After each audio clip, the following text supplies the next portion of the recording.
Ladies and gentlemen, and welcome to the Academy Sports and Outdoors First Quarter Fiscal 2024 Results Conference Call. At this time, this call is being recorded, and all participants are in listen-only mode. Following the prepared remarks, there will be a brief question-and-answer session. Questions will be limited to analysts and investors. Please limit yourself to one question and one follow-up. To ask your question during the call, please press star one. If you require any assistance during the call, please press star zero. I will now turn the call over to Matt Hodges, Vice President of Investor Relations for Academy Sports and Outdoors. Matt, please go ahead. Good morning, everyone, and thank you for joining the Academy Sports and Outdoors First Quarter 2024 Financial Results Call. Participating on the call are Steve Lawrence, Chief Executive Officer, and Carl Ford, Chief Financial Officer. As a reminder, statements in today's earnings release and the comments made by management during this call may be considered forward-looking statements. These statements are subject to risks and uncertainties that could cause our actual results to differ materially from our expectations and projections. These risks and uncertainties include, but are not limited to, the factors identified in the earnings release and in our SEC filings. The company undertakes no obligation to revise any forward-looking statements. Today's remarks also refer to certain non-GAAP financial measures. Reconciliations to the most comparable GAAP measures are included in today's earnings release, which is available at investors.academy.com. I will now turn the call over to Steve Lawrence for his remarks. Steve? Thanks, Matt. Good morning to everyone, and thanks for joining our first quarter 2024 earnings call. As always, we appreciate your interest and support of Academy Sports and Outdoors. As you saw from our press release this morning, sales for Q1 came in at $1.036 billion, which was a 1.4% decline versus the first quarter of last year. As a reminder, we had a 53rd week in 2023, so we're using a shifted comp sales calculation, which compares weeks 1 through 13 this year versus weeks 2 through 14 last year. Using this methodology, our comparable sales for the first quarter came in at down 5.7%. As we expected, our customer remains challenged by the current macroeconomic environment. Inflation is keeping prices at elevated levels, while personal savings have been depleted, causing our customers to be tight with their discretionary spending. The trends we've cited in previous calls in terms of customer shopping patterns held true in the first quarter, with customers shopping episodically while gravitating towards the value offerings in our assortment, along with new and innovative items. What was encouraging was that we saw sequential improvement throughout the quarter, with April being the best month of Q1. The second quarter represents a good opportunity for us to show continued improvement, with several natural shopping events still ahead of us, such as Father's Day, 4th of July, and the beginning of back to school. Beneath the surface, our .com business posted an 8% sales increase over last year and comprised 9% of total merchandise sales versus 8.2% last year. BOPUS and Ship from Store represented more than 80% of total .com sales for Q1, which highlights the true omni-channel approach that we've taken to growing this business. As you know, one of our long-range plan goals is to build a more powerful omni-channel business.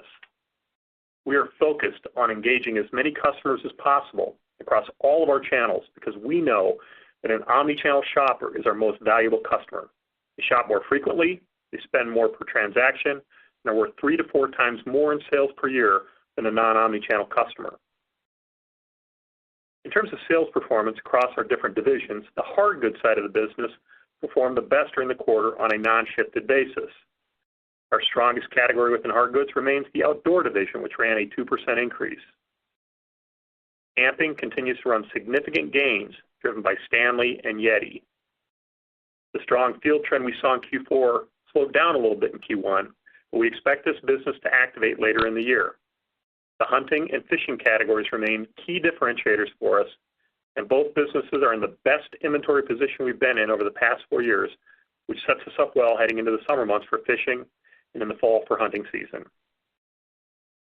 The other portion of the business that we categorize as hard goods is sports and recreation, which ran down 4%. We saw strong performance in this division in team sports, which was led by continued growth in pickleball.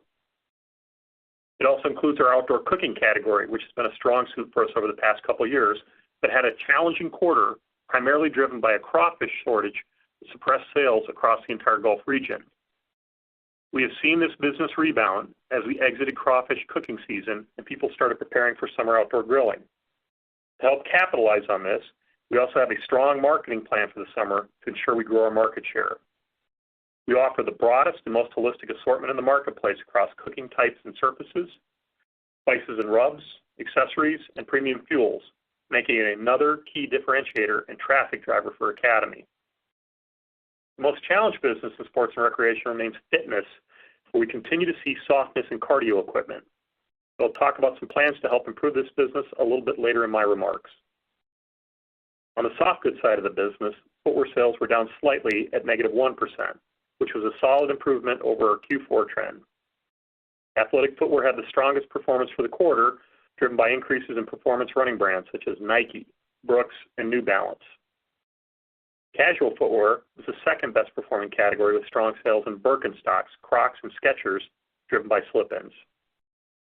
We continue to partner with our existing footwear brands to gain expanded access to the innovation pipelines so we can ensure our customers have access to the newest styles.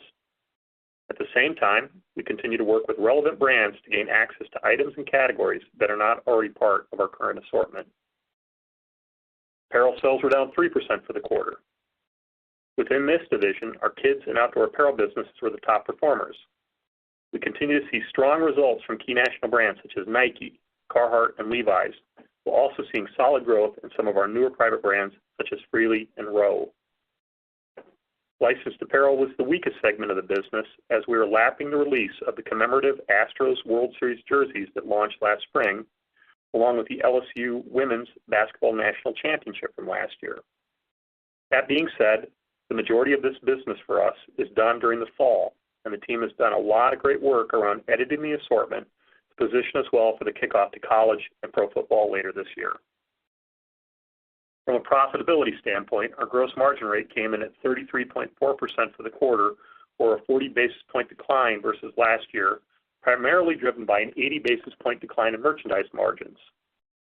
The merchandise margin decline versus last year is primarily caused by sales mixing into lower margin hard goods businesses coupled with some planned extra promotional activity this year. We remain on track to achieve our full year gross margin rate guidance of 34.3 to 34.7%. Carl will discuss our profitability performance in more detail in his comments later in the call.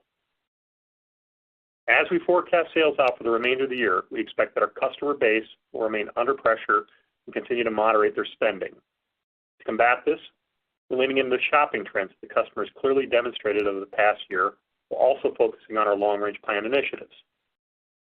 In regards to customer behavior, there are three primary sales drivers: newness, value, and driving traffic during the key time periods on the calendar. In terms of newness, we continue to look for emerging and innovative brands to add to our assortment as another way to spark customer interest and drive traffic and sales. Several of the new brands that we've added to the assortment over the last year, such as Birkenstock, Nordic Track and Fitness, and Burlebo Apparel, will be available in an expanded number of stores this year. We also continue to bring in well-known brands that previously weren't part of our assortment, such as Ultra trail running shoes or Chaco sandals.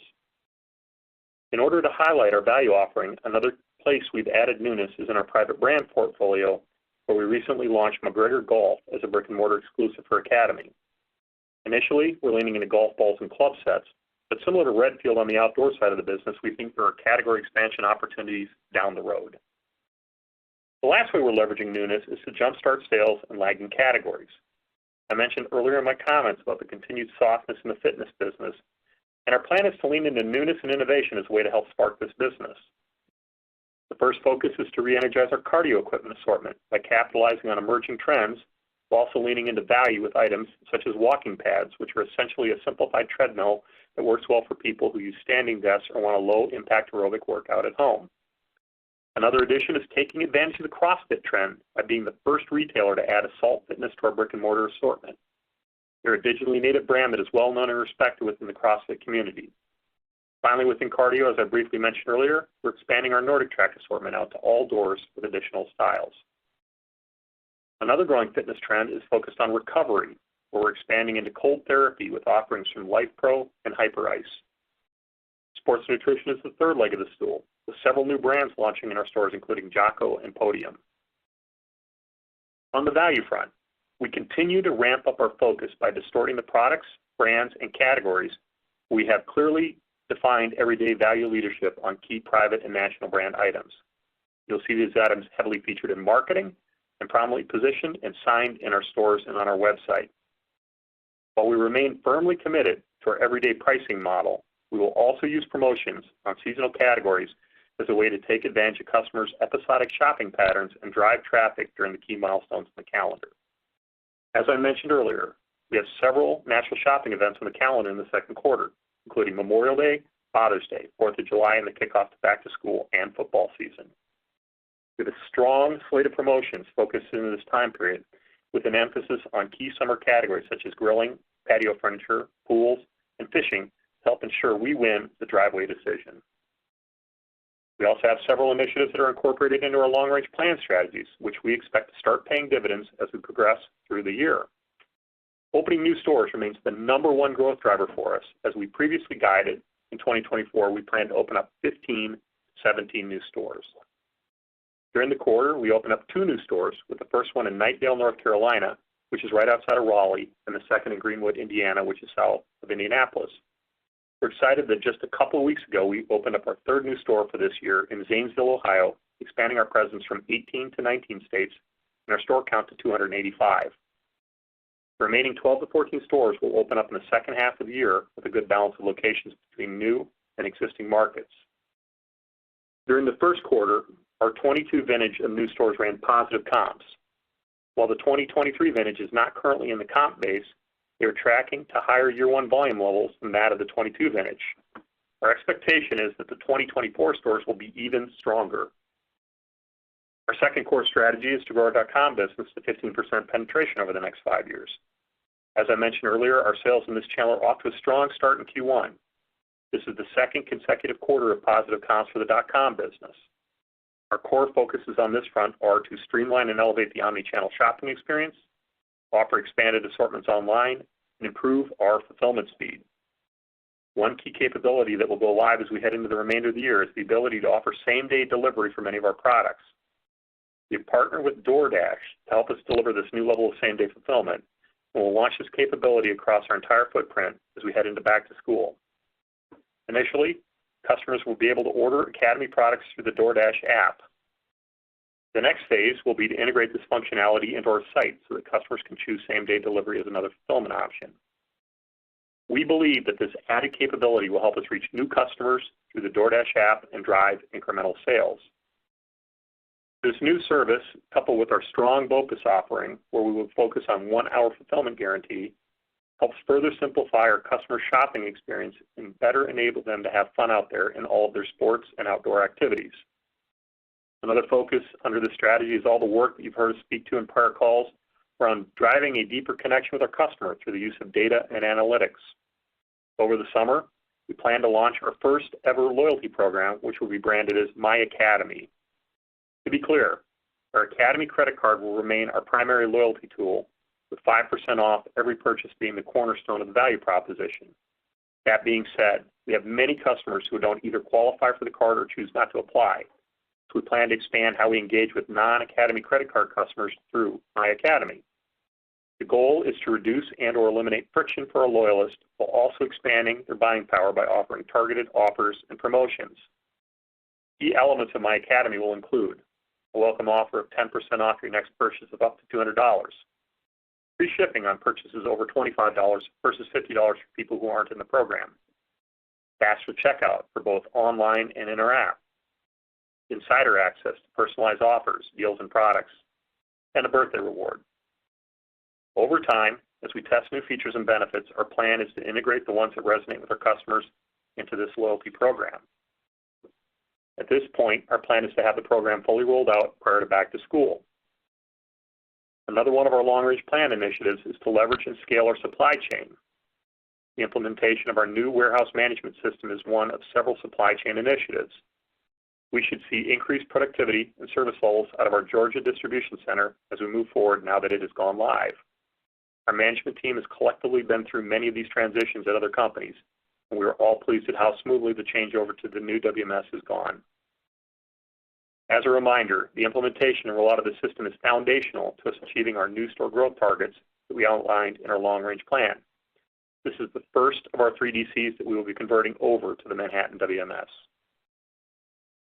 While we can't control the economy, we can control how we deliver value and newness for customers on a regular basis. We can also control how we engage with our customer through marketing and the service levels we provide, along with how we execute against the pillars of our long-range plan. And that is what we're going to remain focused on. With that, I'll turn it over to Carl, who will give you a deeper dive into our Q1 financials. Carl? Thanks, Steve. Good morning, everyone. Our top line in the first quarter did not meet our expectations. Given this, we worked to manage our inventory levels and control our operating costs, resulting in Academy generating $200 million in cash from operations during the quarter. Now let's walk through the details of our first quarter results. Net sales came in at $1.36 billion, a 1.4% decline compared to the first quarter of last year, with a comp of negative 5.7%. Our comp ticket size decreased by 1%, while comp transactions declined by 5%. Our omni-channel sales were 9% of total merchandise sales compared to 8.2% in the first quarter of 2023. The investments we have made over the past couple of years, upgrading the technical aspects of our website and the connectivity to the stores, have solidified the back-end infrastructure to improve the customer checkout experience. We are now focused on investing in new customer acquisition and driving more traffic to the site. The gross margin rate in the first quarter was 33.4%, a 40 basis point decrease compared to Q1 of last year. Merchandise margins declined by 80 basis points, primarily due to a higher sales mix of hard goods and more promotional activity versus last year. This decline was partially offset by a 40 basis point improvement in freight costs and a 20 basis point improvement in shrink compared to Q1 of last year. We remain on track to achieve our full year gross margin guidance of 34.3% to 34.7%. Our SG&A dollars as a percentage of sales increased by 130 basis points, or $12.5 million compared to Q1 of last year. We deleveraged 30 basis points on existing store operations, primarily due to the decline in sales volume. The other 100 basis points of deleverage was a result of Academy investing in its primary growth initiatives: opening new stores, growing omni-channel, scaling and leveraging our customer data platform, and modernizing our supply chain. We believe in our long-range plan and are committed to investing in it, while also managing our existing cost structure. Overall, in the first quarter, Academy generated net income of $76.5 million and diluted earnings per share of $1.01. Adjusted net income, which excludes stock-based compensation of $6.1 million and $449,000 of deferred loan costs, was $81.6 million, or $1.08 in adjusted earnings per share. Looking at the balance sheet, we ended the quarter with $378 million in cash. Our inventory balance was $1.36 billion, a decrease of 2% compared to Q1 of 2023. Total inventory units were down 11%, and this includes having an additional 15 stores compared to the end of Q1 2023. On a per-store basis, inventory units were down 11.5%.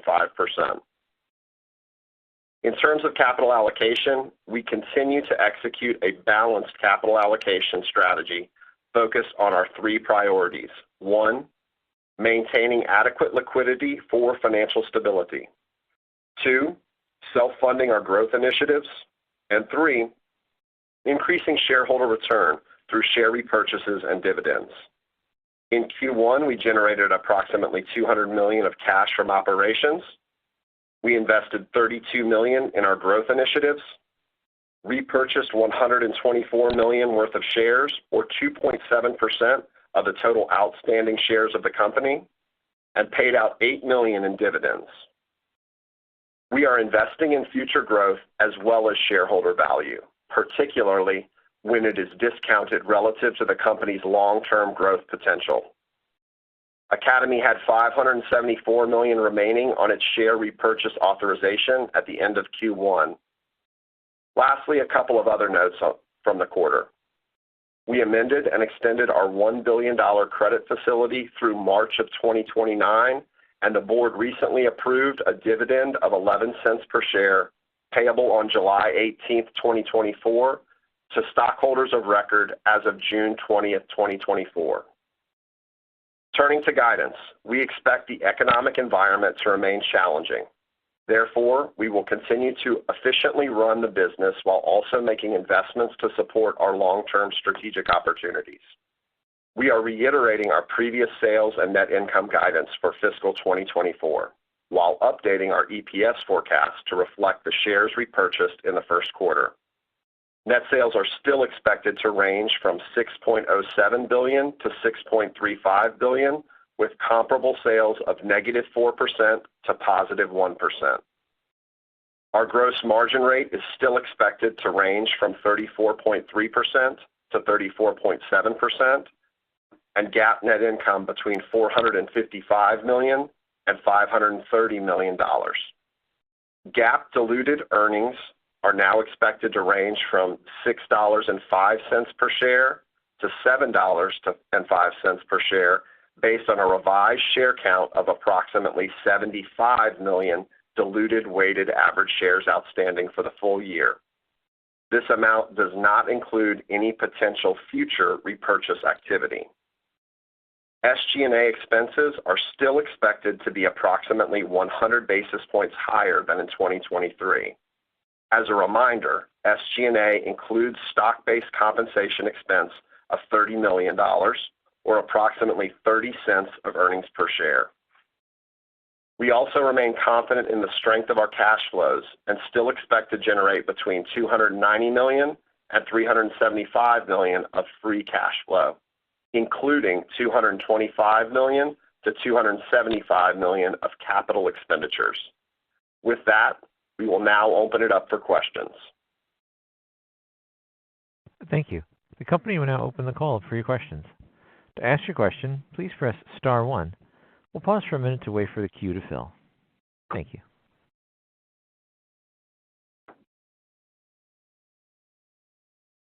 Thank you. And our first question is from the line of Seth Basham with Wedbush Securities. Please proceed with your questions. Thanks a lot, and good morning. My first question is just thinking about the balance of the year. With your maintained full-year guidance, it implies material improvement in both the top line as well as gross margins. Can you reiterate or help us better understand the key drivers of that improvement in the second quarter and beyond? Yeah, so I'll start with when we talked in the last call, how we described the kind of the sequence of the quarters and progression was that we thought Q1 would be the most challenging quarter for us. We saw sequential improvement coming in Q2. We saw the back half getting better than the first half of the year. So that was how we described it, and we're sticking with that as kind of our thoughts on how the quarterly progression goes.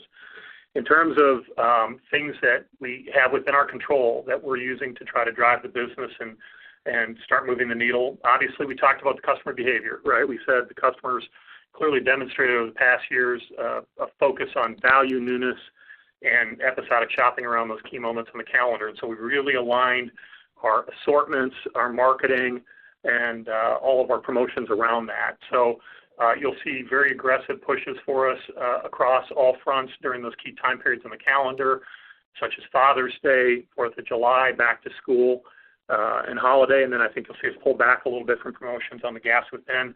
So we've got a good game plan from that perspective. We've got a couple of categories that are resurgent. Our outdoor business has been positive now for 2 quarters in a row, so we're excited about that. That had been a drag on the business for at least a couple of years, going back to 22 and early part of 23. So we feel good about that. The .com business has had 2 back-to-back quarters of positive growth as well. We expect that to continue as we move through the year.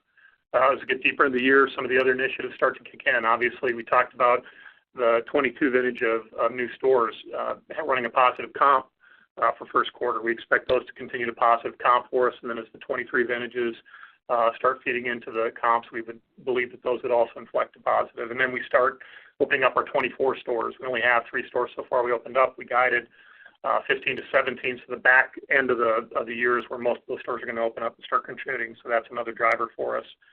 A couple other things, we've talked a lot about loyalty and our new CDP on the last couple of calls. So I think as we're about a year into now having that customer data platform in place, we're getting smarter about how we leverage that in terms of targeted marketing to our customer. I think the new My Academy reward that we're rolling out is an outgrowth of that, and it gives us another tool to interact and engage with our customers, particularly those who haven't been using our credit card. And then last, we've got an improving apparel and footwear business. Both of those businesses were better in Q1 than they were in Q4, so we've got those businesses moving in the right direction. So those are all the reasons why we believe that we're going to start seeing steady improvement throughout the remainder of the year. That's really helpful. And as a follow-up on that last point, apparel and footwear is still lagging as categories. Seems like industry-wise, they're doing better, so opposite for you. Are there key initiatives or key brands that will help drive improvement in that business as we move through the year? Yeah, so footwear for us, was a drag in Q4. It was actually one of the better businesses for us in Q1. There's certainly things going on in the performance running sector that we don't have access to a couple of those brands.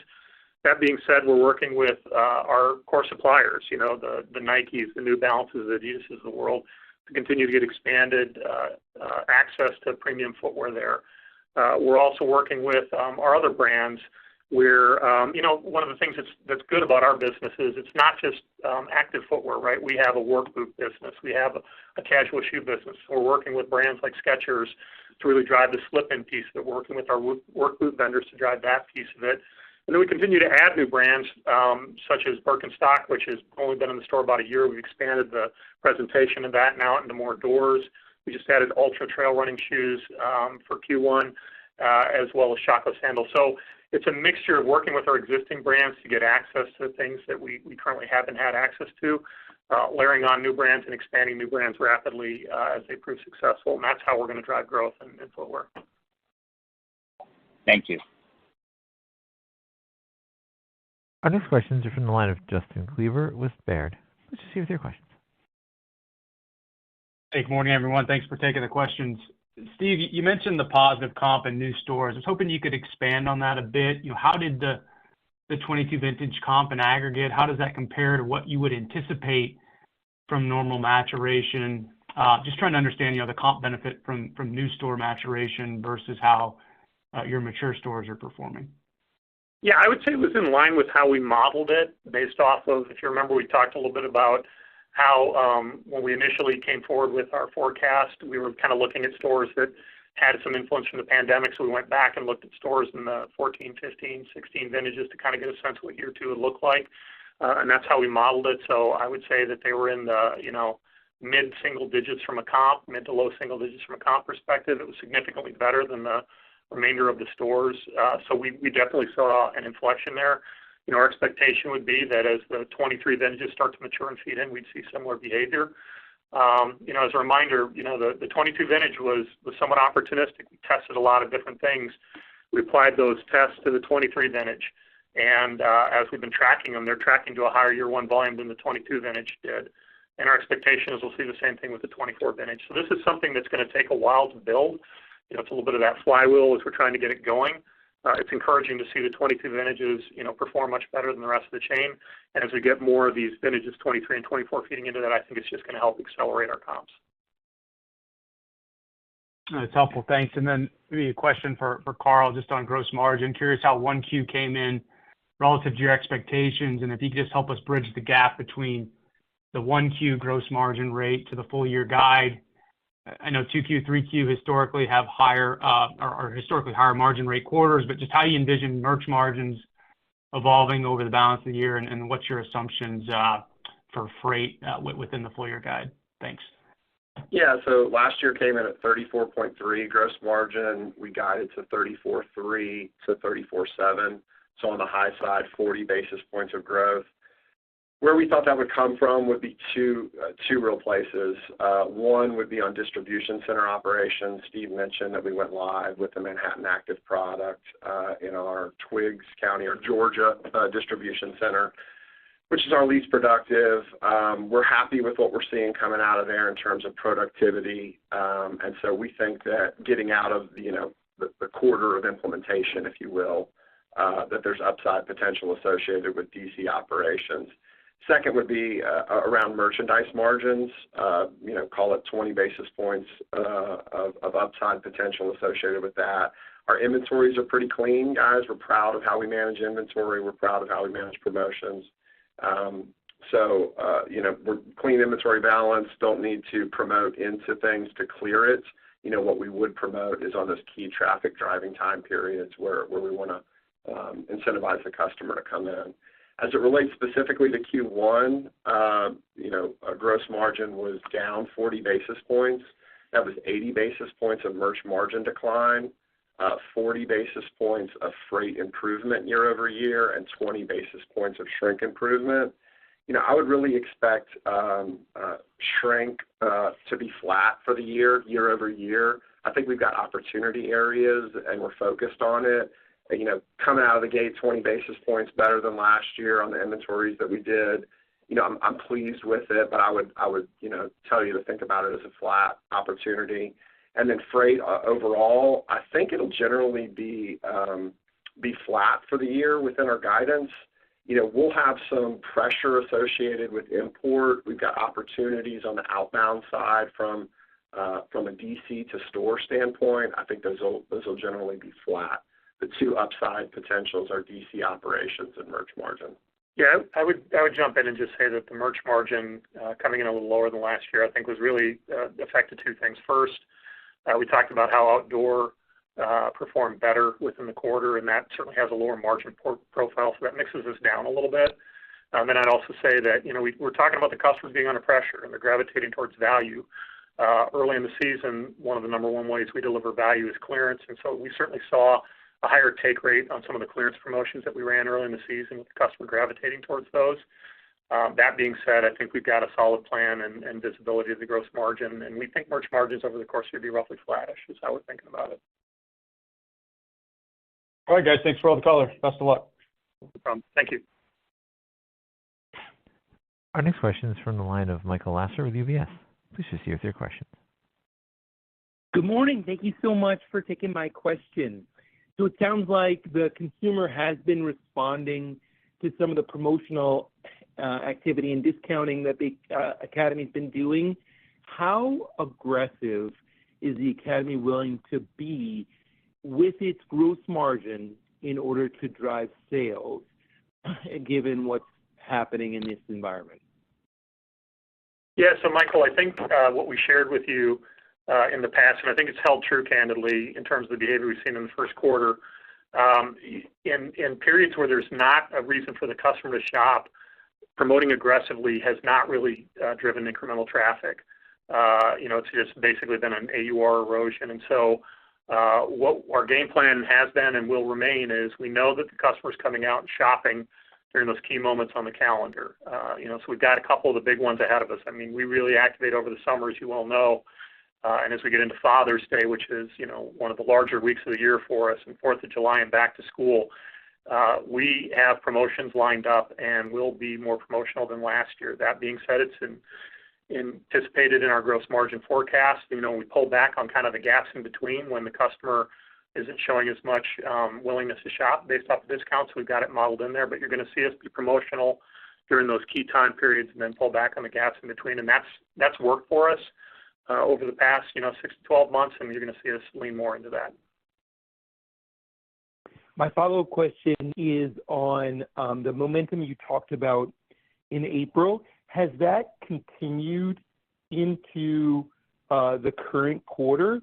And Steve, there's a lot of skepticism on Academy's ability to hit at the least the low end of the guidance for the rest of the year.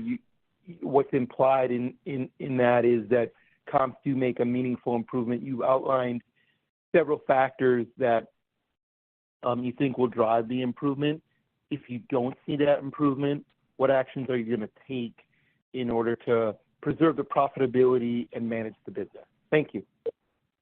Yeah, so what I would tell you is that, yes, you're right. If you look at the guidance, I mean, obviously Q1 is down 5.7. It's outside the low end of the guidance.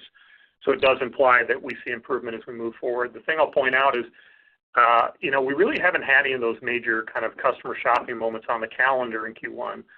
We're not obviously a big Easter business. There's not a lot of outdoor activities going on during that time period, et cetera.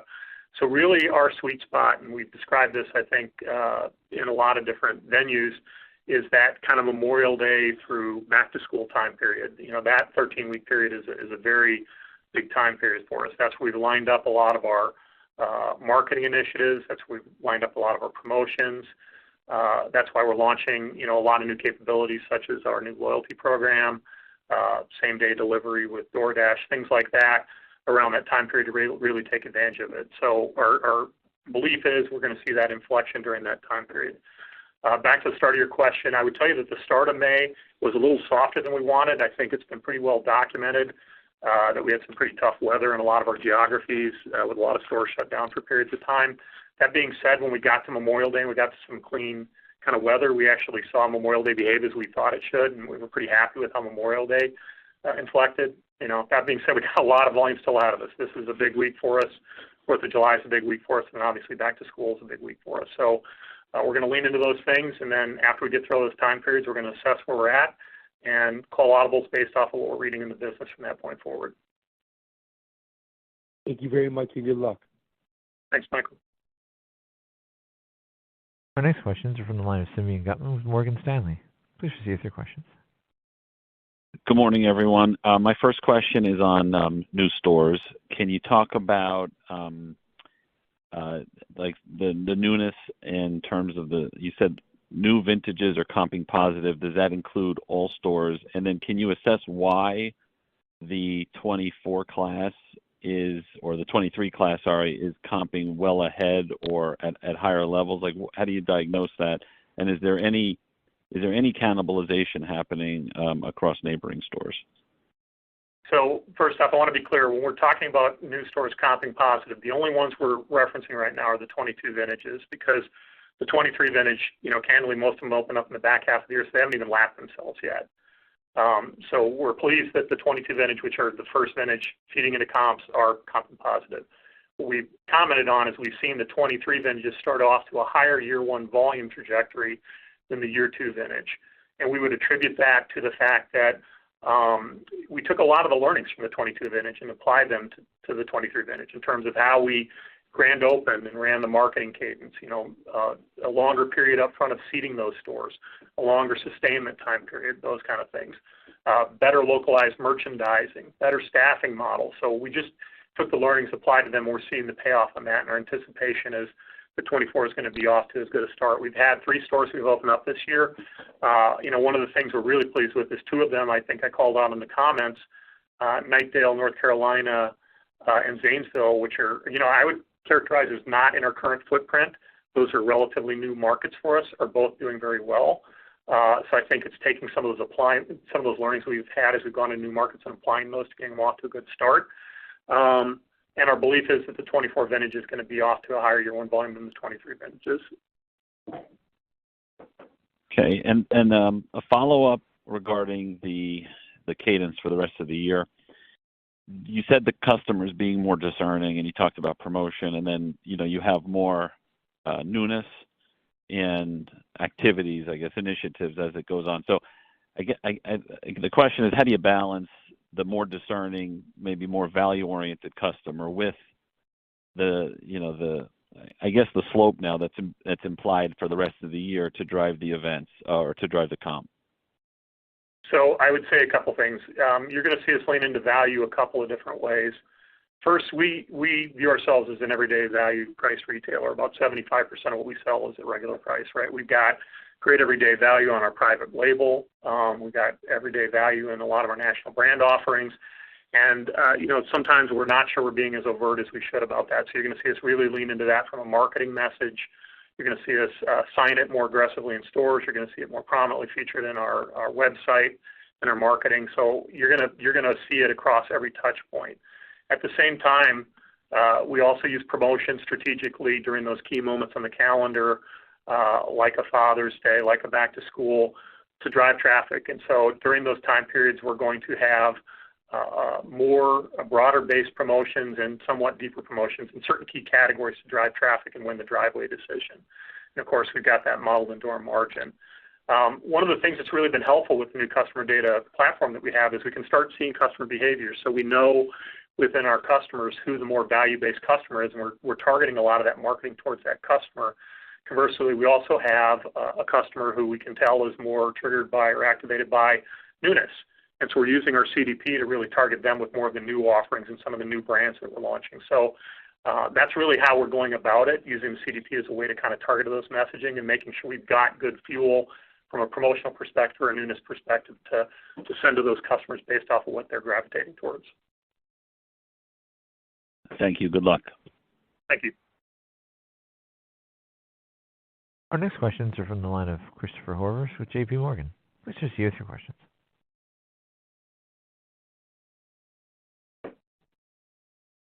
Mr. Horvers, you may proceed with your questions. Thanks. Good morning. So in terms of the improvement in the back half, can you talk a little more specifically about the categories that you expect to turn positive? You know, to what extent is mix going to play out in the gross margin as it relates to that? And to what extent are you, expecting, maybe the hunt category to see some lift around the election? Yeah, so you hit on the first one where you're asking which categories do we expect to continue to drive for us, drive sales. I think certainly outdoor is one of those.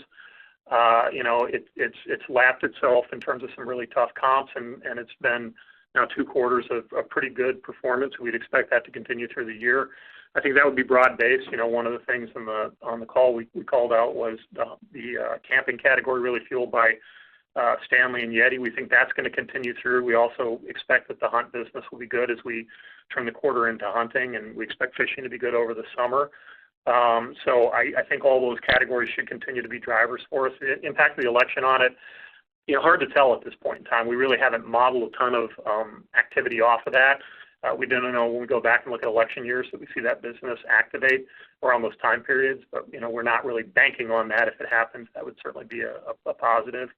We expect the .com business to continue to be positive, and we expect the apparel and footwear business to steadily improve. At the low end of our guidance, it's a down 4 comp.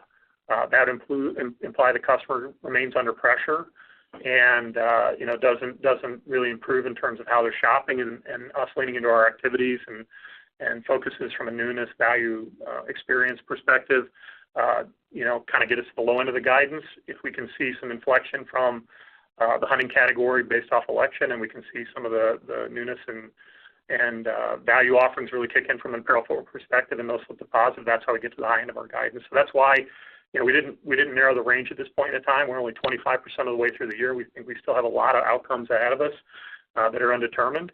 And as we get deeper in the year, we'll certainly share what we're seeing in the business once we get through Q2, because we've got a lot of key events right now in front of us. Got it. And then, just to clarify, so in the gross margin, supply chains are tailwinds, shrinks flat, merchandise margin is flat. Is that right? Am I missing any pieces? And then that merch margin, are you expecting mix to be a positive and then essentially offset more promotions year on year? So we're expecting, I think you have the puts and takes right. We're expecting a flat merch margin. We've modeled in some deleverage from the hard goods, big ticket side of the business, particularly outdoor, which has a lower margin profile.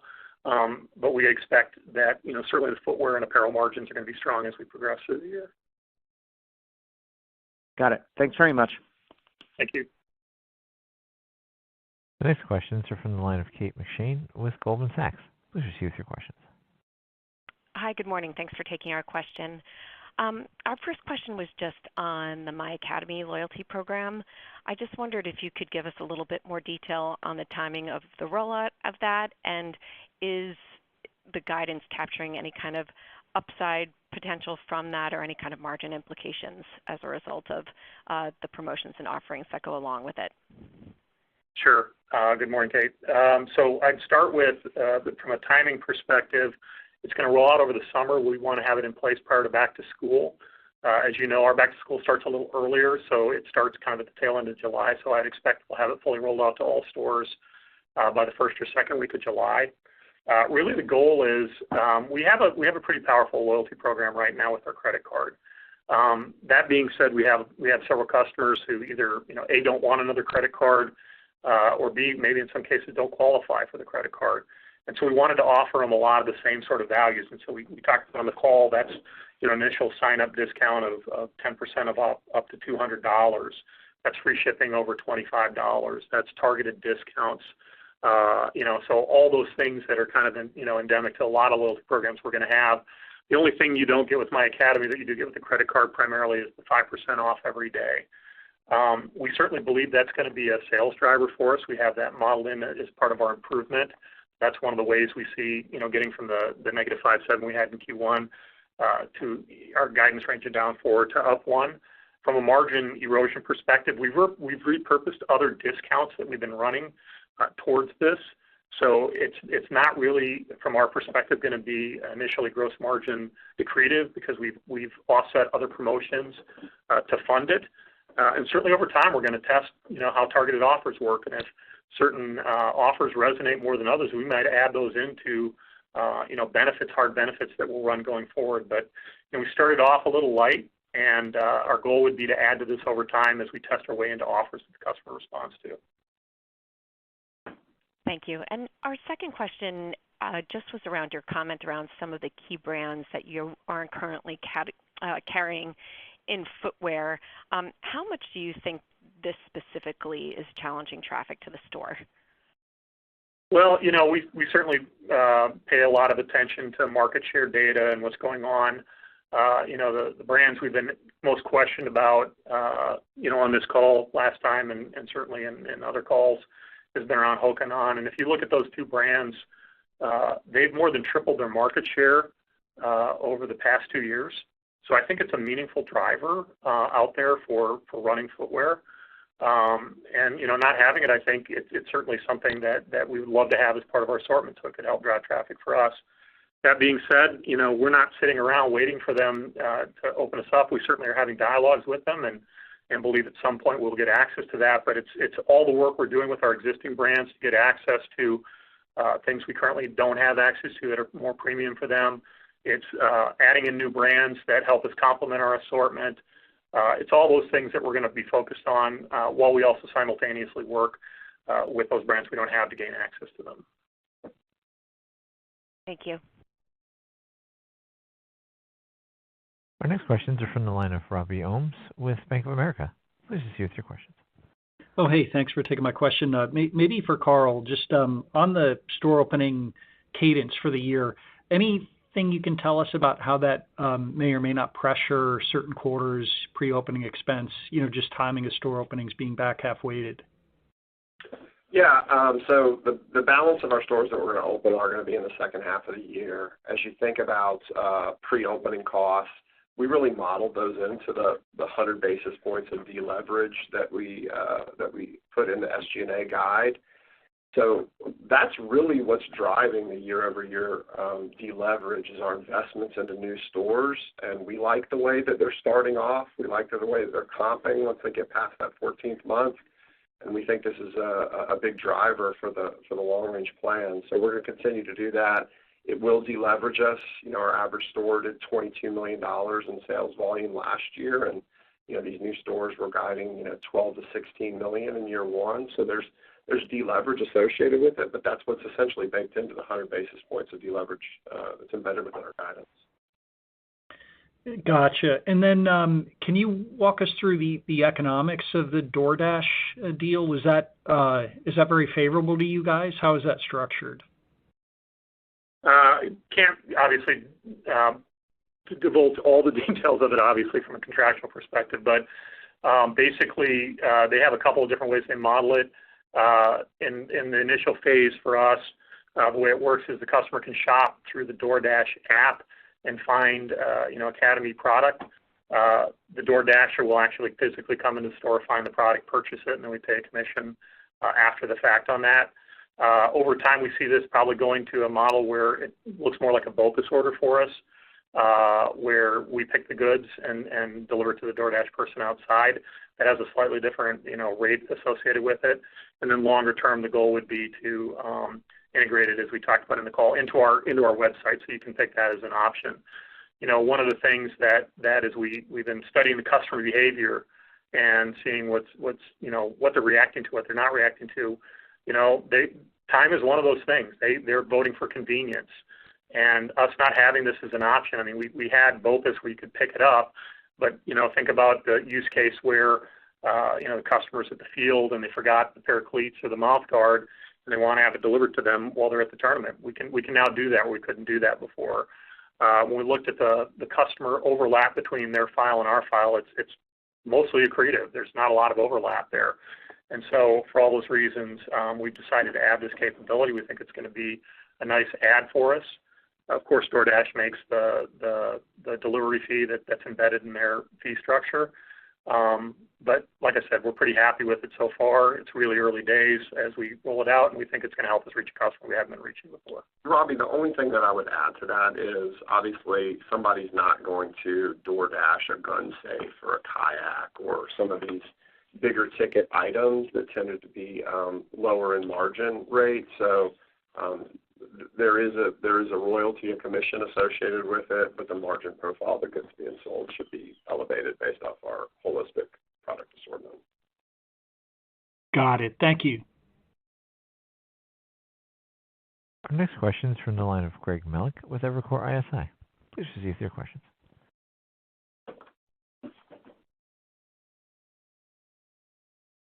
Mr. Melich, you may proceed with your questions.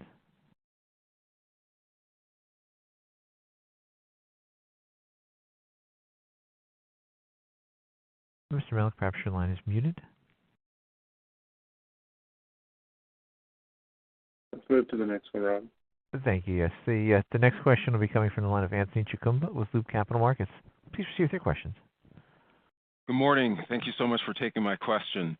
I won't give my usual On and Hoka question, given the fact that that's already been covered. So I guess I'll have to come up with something else.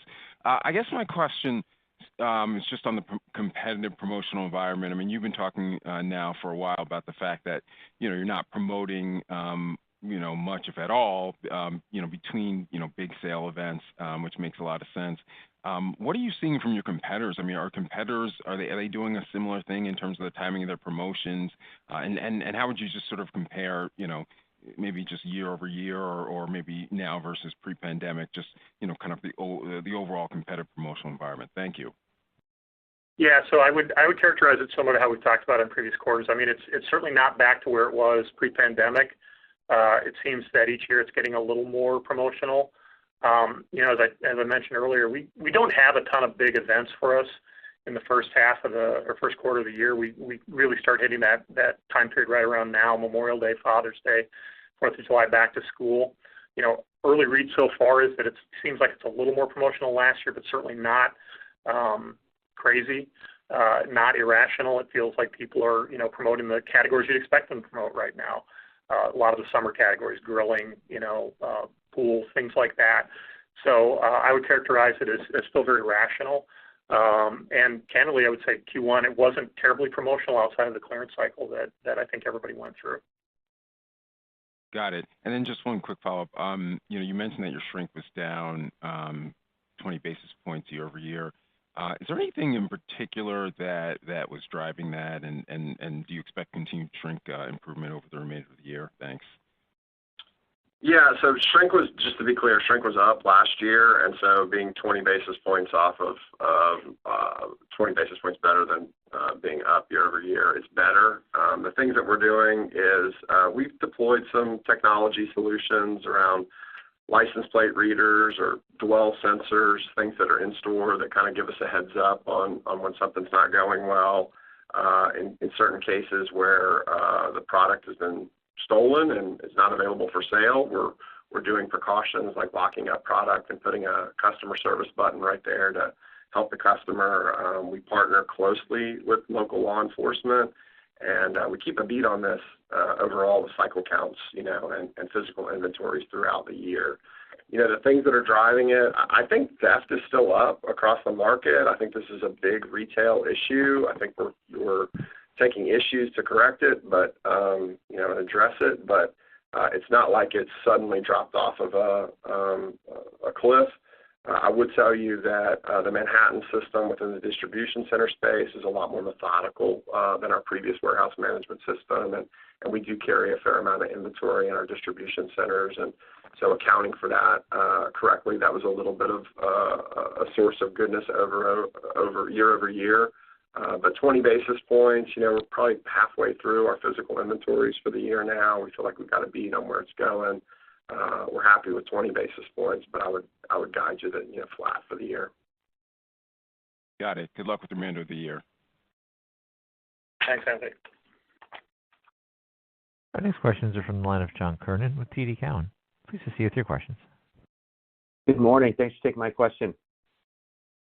So, Carl, just on the SG&A rate, looks like SG&A dollars were up about 4% in the first quarter.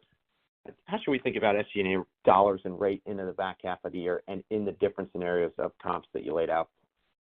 It's a fairly wide range at down 4 to up 1. So I'm just thinking how that rate might trend given the high and low end of the comp guide.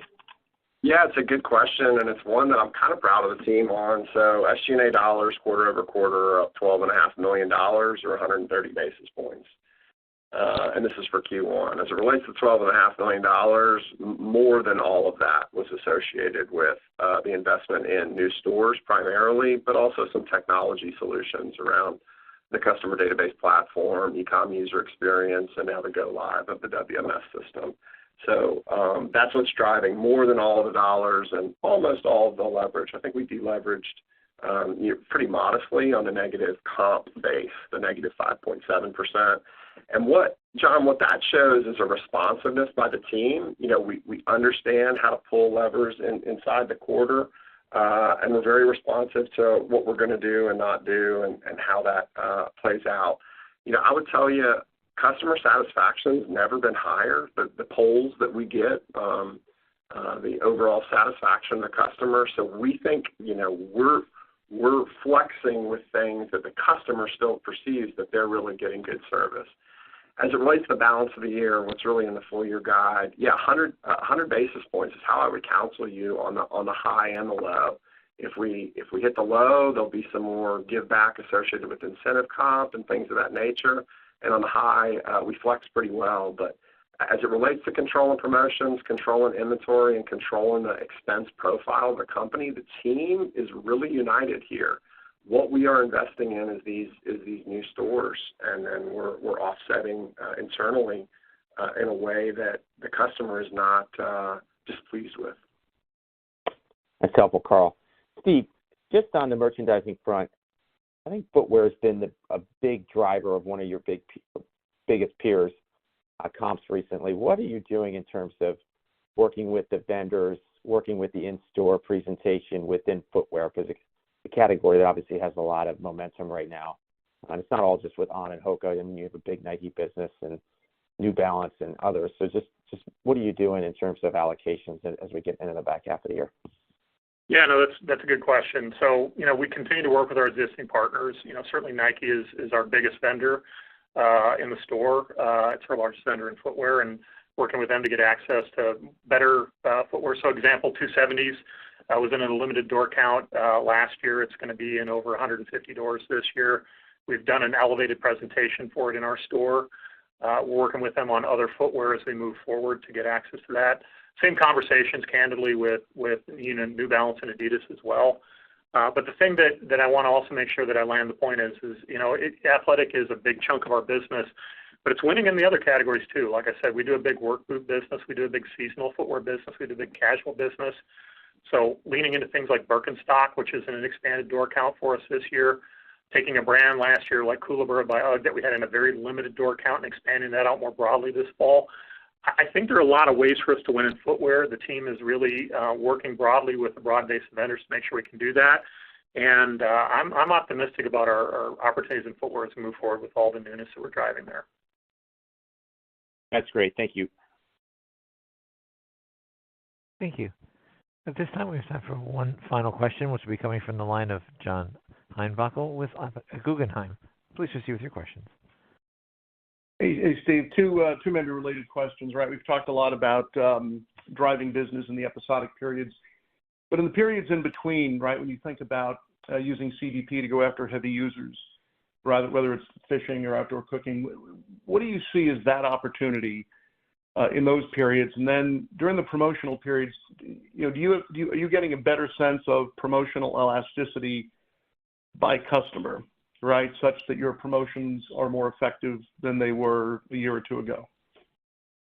Yeah, I'll start with the first part of your question. So one of the new use cases we've really started leaning into is, we've done our traditional customer segmentation, and so one of the customer segments that we've identified, for example, is a high value first time purchaser. So think about somebody who came in and purchased, a grill or an elliptical or something like that with their first purchase, and we haven't really seen them shop us before. So we're using kind of those lulls where we're targeting those types of customers to come in and drive whatever the attachment is. In the case of the grill, maybe it's more fuel, some of the spices and rubs we sell, or a cover, and turning those customers into kind of high value one-time shoppers into loyalists over time. And so really leaning into offers during those time periods has been one of the things we've used the CDP for. I think your second question, kind of observation, is spot on. As we've gotten deeper into the use cases on our CDP, I think we are getting a better sense of which types of promotions resonate with which customers. And so I think that's something that we're just going to continue to refine and be sharper and sharper on in terms of the types of promotions we deliver to the customers, delivering the right ones to the customers who activate against them. As I mentioned earlier, some customers really gravitate towards value. So, leaning into promotions with them versus the customers who really are more about newness. So we maybe can be a little shallower with those customers in terms of the discounts we offer, but really focus and feature newness in those. So, it's still, we're a year into this. I think we're a lot smarter today than we were a year ago. We still have a lot of opportunities. We continue to wring this out. And I think the My Academy Rewards program that we're launching is going to help us get even deeper and mesh with our customer in terms of them engaging with us and us engaging with them in ways that they really want to be engaged with. Thank you. Thank you. Appreciate it. Okay. First, I want to say that I think the team has done a really good job of managing through the current economic environment while steadily executing against our long-range plan objectives. We're committed to helping active young families that are under financial pressure stretch their dollars and have fun out there by providing compelling assortments coupled with an outstanding value proposition. We still have 3 quarters of the year and our most important shopping seasons ahead of us. We remain optimistic about the opportunities in front of us throughout the remainder of the year. Beyond 2024, we're also investing in the business to drive long-term shareholder value. These critical investments are linked to the strategies of our long-range plan, which are opening new stores, growing omnichannel, driving our existing business by improving our connection to customers through improved merchandising and marketing, and leveraging and scaling our supply chain. We believe that remaining true to this strategy will allow us to break through and deliver against our vision to be the best sports and outdoor retailer in the country. In closing, I want to thank all 22,000 of our Academy team members for the hard work and effort they put in over the past quarter. We continue to believe that our associates are the key ingredient, our secret sauce, and I know that every one of them is committed to delivering an outstanding shopping experience to all of our customers. Thanks for joining today, and have a great rest of your day. Ladies and gentlemen, the call is now concluded. Thank you for your participation. You may now disconnect.